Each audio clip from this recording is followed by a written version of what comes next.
Bon, il est 8h30, nouvelle vidéo YouTube aujourd'hui. Là, je suis dans la petite A2 que j'ai vendue. On va passer au contrôle technique pour le client. Et là, on va aller récupérer monsieur Fakimport, donc Fakri, qui est basé à Nice. Et aujourd'hui, on va passer la journée ensemble, puisqu'on va aller récupérer plusieurs voitures. Et donc, je vais l'accompagner. Voilà. On est parti pour une longue journée, en essayant de vous apporter un maximum de conseils dans cette journée de travail avec Sinaïcar. Bon les frères, on se retrouve pour une nouvelle vidéo sur YouTube. Aujourd'hui je suis avec Fakimport. Bonjour monsieur Fakimport. Voilà. Bonjour. Donc qui nous arrive tout droit de Nice. Et là normalement on a 3 voitures à aller récupérer aujourd'hui pour lui. Donc on va aller voir, il y en a 2 qui sont à Anvers, il y en a une qui est du côté de Zaventem. Donc voilà, Fak c'est un pro qui s'est lancé avec moi, ça fait combien de temps maintenant? Ouais, ça va faire avril, on va dire. Avril, ouais. 9 mois. 9 mois à peu près. Donc voilà. Et donc ça se passe bien. Chaque fois qu'il monte, on va récupérer des voitures, on va voir les voitures. Donc voilà, on va essayer de vous filmer un petit peu la journée aujourd'hui pour que vous puissiez voir un peu comment ça se passe. C'est un peu plus long que sur TikTok et sur Instagram. C'est du format long, vous me l'aviez tous demandé, donc on va le faire. Et Fak, il était d'accord pour que je puisse le filmer, en tout cas filmer une de ses journées de travail avec moi. Donc voilà, donc là on est parti, direction Anvers. Et puis voilà, un mot à dire monsieur? Ouais, bah, une journée agréable comme d'habitude avec Sinaï, on sait que ça va être au top. Et bien voilà, on est parti en espérant qu'on n'aura pas trop de bouchons du côté d'Anvers. Ça j'y crois pas. Mais... Et on va essayer de trouver ça. Donc voilà, je vous filme tout ça et puis on se retrouve tout de suite. Et voilà, donc là on vient d'arriver à Anvers. On arrive à destination dans à peu près 10 minutes. Donc voilà. Aujourd'hui c'est pas bouché. On va aller voir le tout premier véhicule. Donc là c'est un Vito. On va aller faire la petite expertise, etc. Je vais vous filmer un peu comment ça fonctionne. Et voilà, toujours respecter les limitations de vitesse quand vous êtes dans ce secteur-là. Il y a des radars de partout, surtout à Anvers. Et bien vérifier qu'avec votre voiture, vous pouvez rentrer dans le centre-ville. Parce qu'avec les normes, c'est très compliqué. Donc bien vérifier avant, quand vous mettez l'itinéraire, vous regardez que le véhicule il puisse rentrer dans ces endroits-là. Faut pas hésiter à demander au vendeur en lui-même, est-ce que je peux venir avec ma voiture qui est Euro 3, Euro 4, Euro 5, peu importe, et le vendeur va te le dire. Voilà, c'est des infos qui sont bonnes à prendre. Et ici, si c'est 50, tu roules à 50. On n'est pas en France, il y a des radars de partout. La police en civil, il y en a partout. Ils peuvent rouler dans un vieux Merco comme dans une vieille BM ou dans un truc tout neuf. Donc voilà, on respecte les limitations et on ne sera pas embêté parce que les amendes, elles font très très mal. Bon, là on arrive au premier véhicule. On va faire le petit check-up comme d'hab. Niveau moteur, ça tourne bien, c'est un gros Vito. Là j'ai vu qu'il y avait les pneus qui étaient morts, mais dans l'ensemble il est propre. On va passer un petit coup de carly pour être sûr. Un petit voyant moteur d'allumé. On va essayer de mettre un coup de carly pour voir ce que ça donne. Bon, j'ai enlevé le voyant. Déjà c'est pas un permanent, c'est déjà vraiment pas mal grâce au petit boîtier carly. Apparemment un petit défaut au niveau de la pompe à eau, donc rien de bien méchant, on va la changer. Ensuite bien évidemment on va toujours faire la petite vérification des papiers avec le certificat de conformité, la carte grise, et le carnet d'entretien. Le véhicule il chauffe bien, voilà, et je l'ai laissé tourner, il chauffe. Donc voilà, toutes les vitesses elles passent, on a fait le petit essai. Et puis voilà, double des clés, donc franchement il est vraiment pas mal dans l'ensemble. Hop, on va remettre ça ici. Et donc voilà, très très propre dans l'ensemble quand même. Petit utilitaire, c'est vraiment pas mal. En plus de ça, on est tombé chez quelqu'un qui fait que de l'utilitaire. Donc ça c'est vraiment intéressant. Ça fait un contact en plus à Fakri parce qu'il y a beaucoup de demandes d'utilitaires en France. C'est toujours bien d'avoir des gens sérieux avec qui on peut travailler. Allez, c'est bon. Pour le Vito, c'est réservé. Donc là, on va demander la deuxième adresse pour aller voir la deuxième voiture. Et celui-là, je reviendrai le chercher sûrement dimanche. Je vais pas le mettre sur le plateau. Et voilà. Donc là, première vente. Et en plus, très belle rencontre. D'où quand je vous dis bouger, allez voir. Parce que des fois, tu vas acheter une voiture, c'est pas forcément une bonne affaire. La voiture en elle-même, c'est pas forcément une bonne affaire. Mais le fait de bouger, tu vas rencontrer des gens sais, peut-être tu es venu pour cette voiture-là. Au final, c'est pas une trop bonne affaire. Mais le fait de bouger, de rencontrer des gens, ça va te permettre de quoi? D'avoir d'autres... Ça va te permettre d'avoir d'autres contacts et d'avoir d'autres voitures. Même si sur la voiture que tu es venu voir, tu vas gagner 200 ou 300, même si tu gagnes rien. Mais juste le fait d'avoir rencontré quelqu'un, c'est bon. Là, tu vois, regarde. Le gars, il fait que de l'utilitaire. Moi, je cherchais quelqu'un pour faire de l'utilitaire. Je cherchais et je galérais à trouver un fournisseur d'utilitaire. Regarde, il fait du tout. De la benne, du 9 places, il fait du frigo, il fait de tout. Et bien là, le fait d'être venu, j'ai gagné un contact. Et c'est comme ça que tu fais, tu te crées des fournisseurs, tu te crées de l'argent. C'est comme ça. C'est pas t'es chez toi, tu regardes sur internet, tu me dis ouais, je trouve pas d'annonce, je trouve rien. Il faut bouger. Regarde le parc, tu vois, il a tout type de voitures. C'est ça que je vous parle quand je vous dis bouger. C'est par rapport à ça. Faites des connaissances, levez-vous, même si tu gagnes pas d'argent, tu rencontres quelqu'un, le fait de voir quelqu'un, tu parles avec lui, tu échanges avec lui. Des fois, il y a de la sympathie, il t'envoie d'autres voitures derrière. Voilà. Donc là, je suis content parce que pour le coup, j'ai eu un très bon contact. On va repartir. Voilà, on arrive à la deuxième destination. On va appeler le vendeur. Et là, croyez-moi, là, on n'est pas du tout... là, on voit la différence, on est côté flamand. Et là, ici, on voit la différence, hein, ne serait-ce que dans les maisons, dans les... Regarde comment c'est beau, c'est propre. Voilà, donc là, on va se garer. On va aller voir directement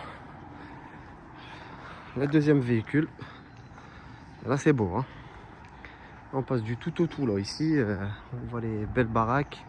Quand vous arrivez dans des petits quartiers comme ça fait toujours plaisir d'acheter une voiture. Voilà, il nous a ouvert la barrière. Donc c'est le petit Countryman. On va aller voir ça tout de suite. Voilà, on est dans le Countryman. Donc ça, c'est le deuxième achat. Et en plus, regardez, c'est quoi le nom de la rue? Vous allez rigoler. Sinaï. Donc là, on est dans le Countryman. Il est vraiment très, très, très propre. Il a que 140 000 km. Honnêtement, il est vraiment, vraiment très bien. Le monsieur nous a accueillis chez lui, première main. Donc très beau, très propre. Voilà, on va le voir un petit peu. La couleur, elle est vraiment très belle. Je pense qu'on va faire affaire là pour le deuxième achat de la journée. On va faire affaire. Voilà, très très beau. Vous voyez là, on est face à un gros problème avec le Countryman que Fakri veut acheter. On se retrouve face à un véhicule qui est au nom d'une société pour la première des choses. Et la deuxième des choses, c'est un véhicule qui était anciennement français. Donc du fait qu'il était anciennement français, on récupère un non-gage, on récupère la première immatriculation du véhicule. Mais là, le problème ici, c'est que de 1, on ne peut pas faire de papier provisoire pour l'importer en France.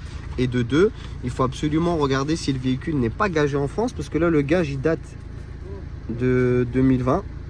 Ici, janvier 2020.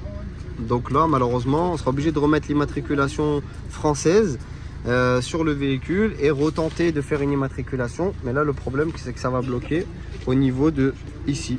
Parce que là, la carte grise, elle est au nom d'une société. Et à partir du moment où elle est au nom d'une société, il faut absolument que ce soit la société ici qui vous fasse la facture.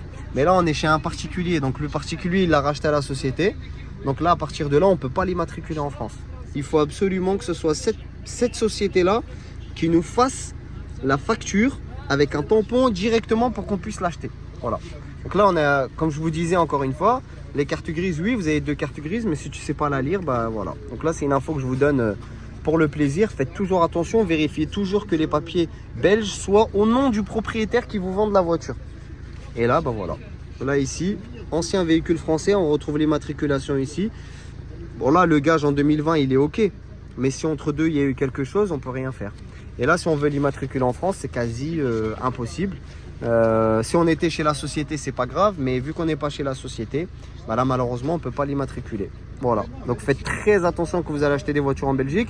Vérifiez toujours que les papiers soient bien au nom du propriétaire qui vous la vend, ou au moins minimum qu'ils soient bien au nom d'un particulier et non d'une entreprise, parce que sinon on peut pas l'immatriculer. C'est dommage parce que le véhicule est en très très bon état et il est très bien.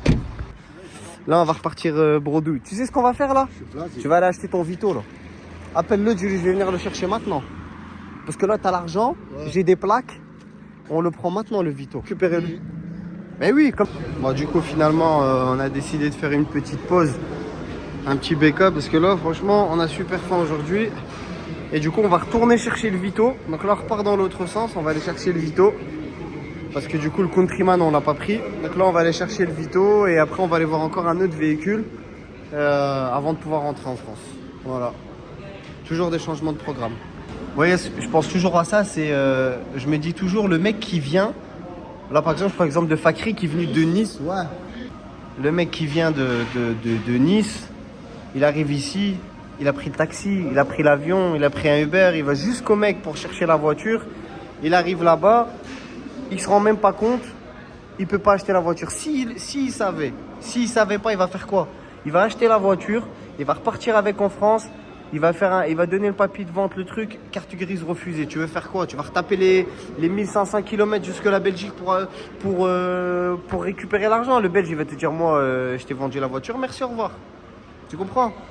Elle est là, l'importance de se faire accompagner. C'est quand il y a des trucs comme ça.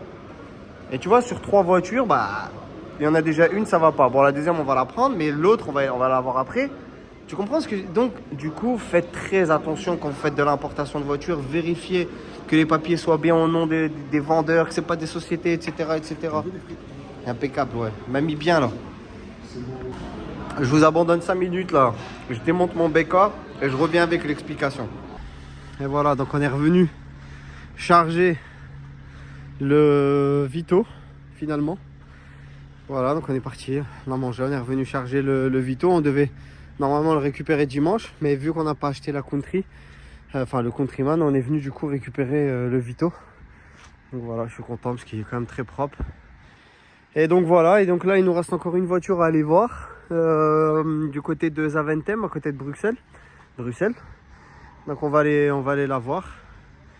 Et puis voilà. Puis ça sera déjà bon pour aujourd'hui. Et demain, bah, deuxième journée aussi avec beaucoup de voitures à aller voir et à aller chercher. Donc voilà, allez, ça continue, on est reparti. Bon, fin de journée pour nous, enfin presque. Là on attend l'ouverture du garage pour récupérer le dernier véhicule. Je suis avec monsieur Faquimport qui va nous donner son avis sur cette journée que nous avons passée ensemble. Depuis ce matin jusqu'à maintenant, là, les voitures, les galères. Finalement, elle vous a servi cette formation chez Sinaïcar.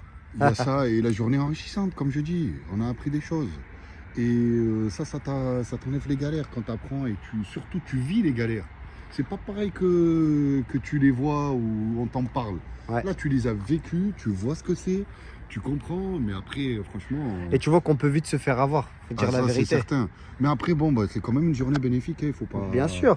Faut pas croire. Non, mais c'est... On a payé une voiture, mais au moins on a les 2 autres dessus, quoi. Exactement, et puis on apprend toujours, et c'est ce que je dis aux gens, faites-vous accompagner, c'est pas... L'investissement qu'on met dans une formation ou dans un accompagnement, on le rentabilise en connaissance, on le rentabilise en plein de choses. Parce que franchement, tu as beau le regarder, tu as beau regarder sur Internet, mais jamais tu pourras apprendre ce que tu as vécu en réel. C'est pas possible, c'est impossible. C'est impossible. La preuve avec le country, le mini country, là, tu as bien vu. C'est ce que je te disais tout à l'heure, si quelqu'un qui ne s'y connaît pas, il prend les papiers, il part avec. Exactement, donc non, ça c'est très bien. C'est bien. Bah, mais quand même, la journée, elle n'est pas finie. Elle n'est pas finie. Et là, on a récupéré celui-là. On va manger quand? On va manger quand on aura le temps de manger.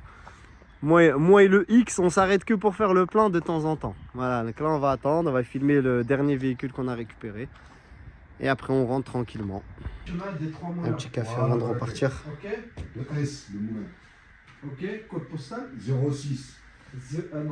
Bon, du coup, pour terminer cette magnifique journée, parce qu'on est arrivé, monsieur Faquimport voulait à tout prix que je fasse le lustrage de ses phares pour la passer au contrôle technique demain. Ouais, gagner du temps, Bah ouais. J'avais envie d'aller manger, il est 21 h, mais apparemment, c'est pas fini. Non, gagner du temps. Ouais, gagner du temps, ouais.